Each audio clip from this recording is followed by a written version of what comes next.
Le coup de tocsin. Le coup de tocsin, Didier Maïsto. Bonjour Didier. Bonjour ma chère Clémence, comment ça va? Très bien, vous êtes, je le rappelle, journaliste, chroniqueur, tocsin évidemment, ancien patron de Sud Radio. Quel est votre sujet du jour?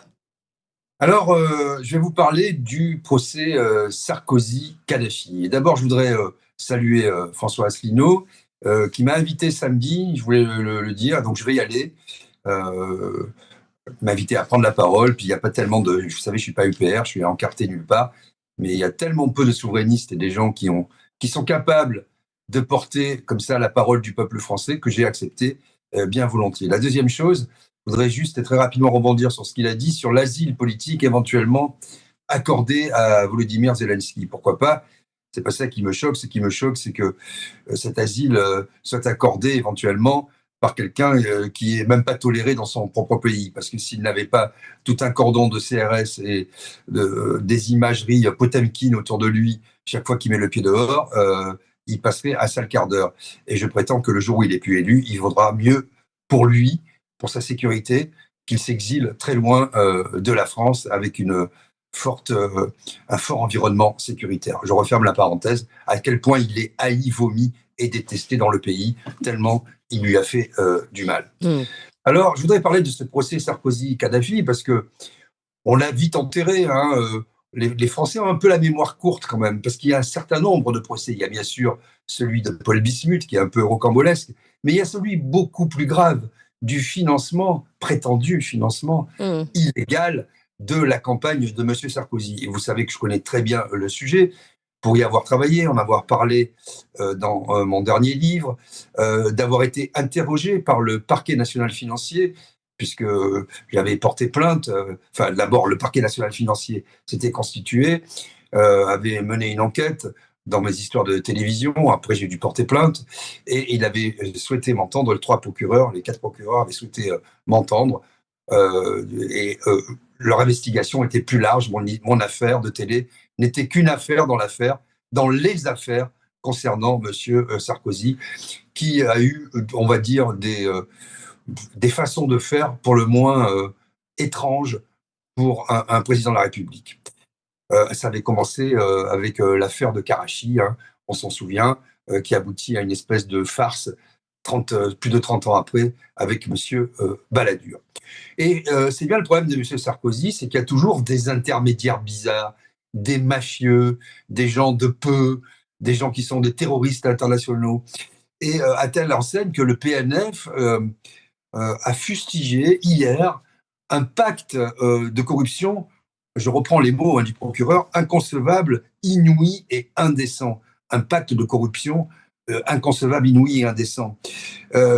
En fait, au départ, le PNF était assez neutre. Il avait sa conviction, mais il ne s'exprimait pas. Et quand il a entendu les uns et les autres se défendre autour de M. Sarkozy, une défense tout à fait clanique et qui n'avait peu à voir avec la réalité. Les gens se sont enferrés, M. Guéant, l'ancien ministre de l'Intérieur, Hortefeux, enfin, les directeurs de cabinet racontant absolument n'importe quoi, disant qu'ils ont été piégés par vous savez, un certain nombre d'intermédiaires, dont M. Takedine. Ils ont rien vu, ils ont rien compris. Alors, si j'en parle de cette affaire, c'est qu'elle remonte à loin, et que moi j'avais écrit sur le sujet, qu'un certain Patrick Ollier, le président du Grand Paris, mari de Madame Alliot-Marie, était président du club à l'Assemblée nationale d'amitié France-Libye, et qu'il a joué les éclaireurs en Libye, accueilli par M. Kadhafi en grande pompe avec des limousines, et qu'il était tellement flatté.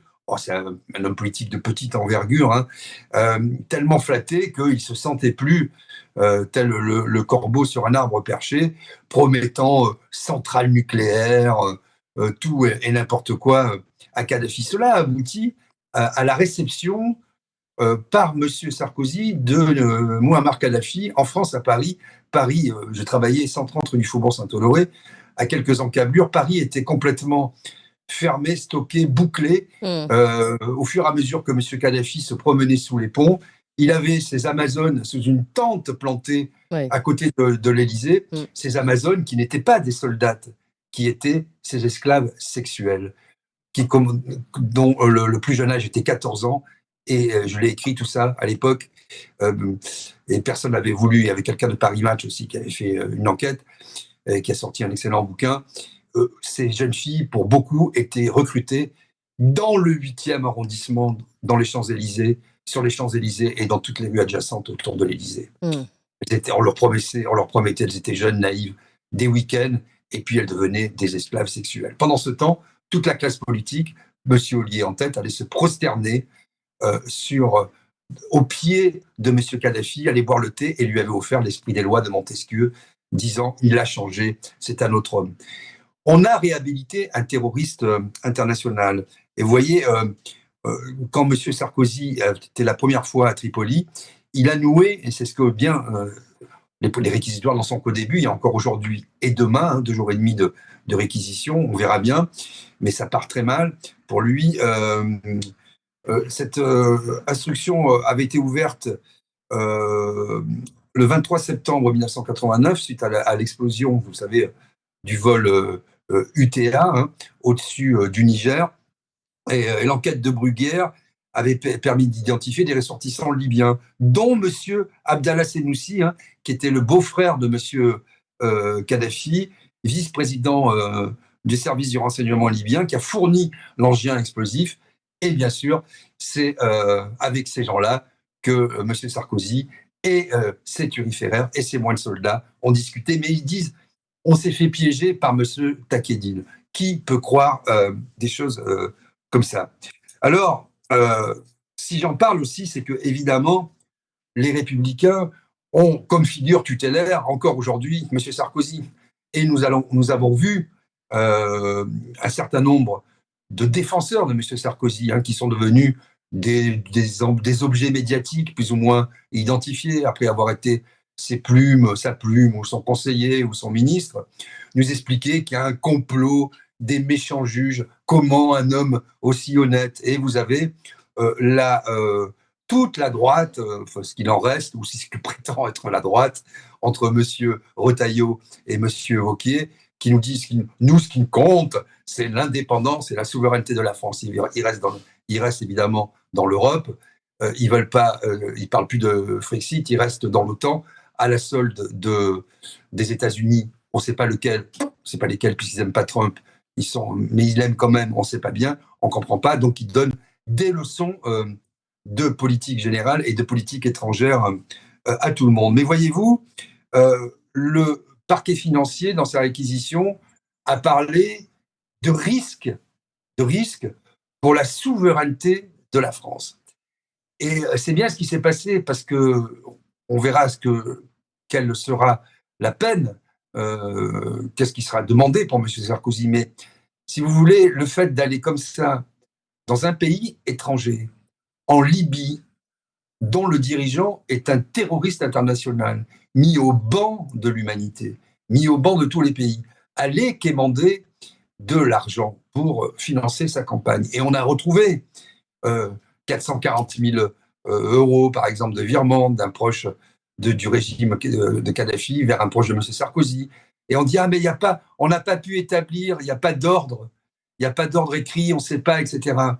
Mais évidemment, vous savez, c'est comme un certain groupe de l'Italie du Sud, il n'y a jamais rien d'écrit, et si vous griffonnez sur un coin de nappe en papier, on vous zigouille parce que vous avez fait une erreur. Donc, ces procédés claniques, ces procédés mafieux, osons le mot, ont été utilisés et sont encore utilisés aujourd'hui dans la défense de M. Sarkozy. Alors moi, je ne dis pas qu'il est coupable, je ne sais pas. J'ai beaucoup enquêté sur le sujet, j'ai beaucoup écrit sur le sujet, j'ai vu la genèse de ce sujet, comment il est né à l'Assemblée nationale, parce que comment il a été instrumentalisé par la petite main de M. Sarkozy, M. Ollier. Mais bon, M. Ollier, c'est un peu la petite main de tout le monde. Quand quelqu'un est en tête dans les sondages, il y va, quoi. Il a soutenu successivement M. Fillon, M. Juppé, M. Sarkozy dans la campagne de la primaire. Bon, et maintenant, évidemment, en catimini, il est devenu, comme tout le monde, macroniste. comme Monsieur Woerth d'ailleurs, Oui. qui lui aussi va être interrogé. Donc voilà, moi je souhaite que la justice passe. Le parquet va détailler les virements de tout ce qui a alimenté notamment le compte de Ziad Takedine, et on se souvient de Mimi Marchand et du rôle qu'elle a joué avec, je ne vais pas rappeler parce que ça serait trop long, avec Monsieur Takedine. Et on se souvient aussi que tous ces gens-là sont devenus les soutiens, les promoteurs et les défenseurs de la Macronie en général, puisque la Macronie âgée, c'est celle de M. Sarkozy, la Macronie actuelle, c'est celle de M. Macron, et la Macronie boutonneuse, c'est celle de M. Attal.